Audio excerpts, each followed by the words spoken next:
اچھا شاہد صاحب، جب بھی آپ کا انٹریکشن ہوا جنات کے ساتھ، آپ کے اندر خوف طاری ہوا یا پھر آپ کو لگا کہ یہ نارمل، جیسے میں شاہد صاحب سے ملا ہوں، مجھے بڑی خوشی ہوئی آپ سے مل کے، اسی طرح کوئی جن آپ کے سامنے آیا تو آپ کے اندر پہلے کوئی خوف کا ایلیمنٹ آتا تھا یا آپ کہتے تھے کہ یار یہ ایک نارمل چیز ہے؟ نہیں، خوف تو آتا تھا. خوف کیوں نہیں آتا تھا؟ کئی دفعہ ایسا بھی ہوتا تھا کہ جب ان کے ساتھ وہ مجھے لے جاتے، چلو فلاں جگہ کسی کے گھر سے جا کے جن نکالنے ہیں، وہاں جا کے جب ایسی کوئی صورتحال پیدا ہو جاتی تھی اور ہوتی رہی تو وہاں بھی خوف آیا کرتا تھا. وہاں جب ان کے ساتھ جب موجود ہوتے تھے تو وہاں تو چونکہ بے تکلفی اور میرا محبت کے ساتھ ان کے ساتھ تعلق بن گیا نا.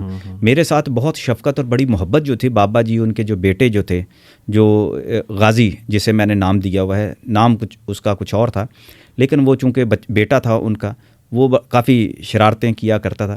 تو اسی طرح کہ ان کے ساتھ میرا ایک محبت کا تعلق تھا. ہاں، اگر وہ ڈرانا چاہتے ہوتے تو ڈر آ جائے، جیسے میں اچانک بیٹھا ہوں ان حماق کے ساتھ بیٹھا ہوں تو اچانک آ جائیں. اب یہ چیز یہ ہوتی ہے کہ یہ خوف جو ہے نا مسلط رہتا ہے آپ کے اوپر کہ پتہ نہیں آ نہ جائیں، یا میں بیٹھا ہوں میں ایک دم چمکے دروازہ کہیں کھٹکا ہے تو ایسا نہ لگے وہ آئے ہوں. لوگوں کی خواہش ہوتی ہے کہ جنات سے دوستی ہو جائے، ہم اسے قابو کر لیں، لیکن اس کو برقرار رکھنا بہت مشکل ہے. زندگی اذیت بن جاتی ہے، اس کو ممنوع کیا گیا ہے. یہ لوگ تجربے کرتے ہیں جو عامل ہیں یا دوسرے جو لوگ ہیں، اس کو کسی طریقے سے بھی آپ کریں کہ یہ جائز نہیں ہے کام کہ جنات کو قابو کرنا. یہ صرف عاملین کا کام ہے جنہیں یہ ہے کہ ہم اپنی انسانی خوبیوں سے اور اپنے انسانی علم کی بنیاد پر جو ہے وہ کام اتنے نہیں کر سکتے، تو ہمیں اب اس مخلوق سے بھی کام لینا چاہیے. تو اس لیے وہ عمل کر کے تو اس طرح کے جو کرتے ہیں. اب اس کام سے ایک تو عامل ہوتا ہے، دوسرا جو عام جو لوگ ہیں وہ اس دنیا کے جو قریب رہتے ہیں ان کی زندگی میں پھر وہم بہت زیادہ آ جاتے ہیں، خوف بہت زیادہ آتا ہے.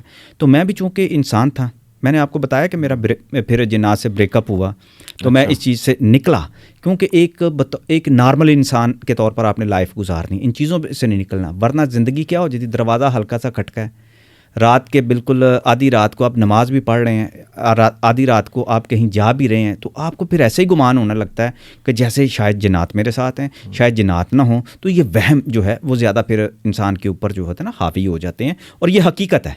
لہٰذا ہر چیز کو مکس نہیں کر دینا چاہیے، اور ہر بندہ جو ہے وہ اپنے وہم کو اور حقیقت کو لے کر چل بھی نہیں سکتا. کیسے ڈیفائن کرے گا کہ یہ میرا وہم ہے، یہ میری حقیقت ہے؟ جیسے میں نے بتایا کہ میرا وہم تو نہیں، میں جب جنات سے ملا کرتا تو میں چٹکی کاٹا کرتا تھا، میں پن کے ساتھ خود چبویا کرتا تھا کہ میں حقیقت میں ہوں یا نہیں ہوں. تو لہٰذا حقیقت کا ادراک کرنے کے لیے میں اپنے اوپر اپنے وہم کو دور کرنے کے لیے خطبے بھی جو سمجھ لیں اذیت کرتا تھا. مقصد یہ ہے کہ عام انسانوں کے لیے یہ تجربہ کرنا بڑا مشکل ہے اور اس سے دور ہی رہنا چاہیے. میں شاید آگے بات نہ کر سکوں، لیکن موقع ملا تو میں بتا دوں جتنا اس سے ہم اوائڈ کر سکتے ہیں اتنا کرنا چاہیے.